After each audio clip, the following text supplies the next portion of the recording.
மகளா இது? ஆச்சரியமா இருக்கே. விஜய் சங்கீதா காதல் தம்பதிக்கு ஜேசன் சஞ்சய்னு ஒரு மகனும் திவ்யா சாஷான்னு ஒரு மகளும் இருக்கிறாங்க. லண்டன்ல பிறந்து வளர்ந்த சங்கீதா இப்ப மகளுடைய படிப்புக்காக இந்தியாவை விட்டு லண்டன்ல அப்பா வீட்டுல தங்கியிருக்காங்க. அதுக்குள்ள விஜயும் சங்கீதாவும் பிரிஞ்சுட்டாங்க. அதுக்கு ஒரு நடிகை தான் காரணம்னு திரிய பத்த வச்சாங்க.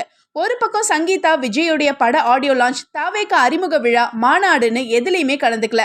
ஆனா லேட்டஸ்டா அவங்க தன்னுடைய மகன் சஞ்சய் கூட ஏர்போர்ட்ல இருக்கிற மாதிரி ரிலீஸ் ஆன போட்டோ வைரல் ஆச்சு. இந்த நிலையில லேட்டஸ்டா விஜய் மகள் திவ்யா சாஷா தன்னுடைய 20வது பிறந்த நாளை கொண்டாடி இருக்காங்க. டேட் லிட்டில் பிரின்சஸ் ஆன திவ்யாவுக்கு விஜய் காஸ்ட்லி கிஃப்ட அனுப்பி வச்சதா ஒரு தகவலும் உலா வருது. மேல் படிப்புல பிஸியா இருக்கிற திவ்யா அதே சமயம் ஸ்போர்ட்ஸ்லயும் படு கில்லாடியா இருக்காங்களாம். இதனால திவ்யாவை பாத்துக்கிற மொத்த பொறுப்பையும் ஏத்துக்கிட்டு சங்கீதா விஜயை விட்டு தற்காலிகமாக தள்ளி இருக்காங்களே தவிர பிரிஞ்சிடலன்னு அவருக்கு ஆதரவாக கமெண்ட் பண்றாங்க ரசிகர்கள்.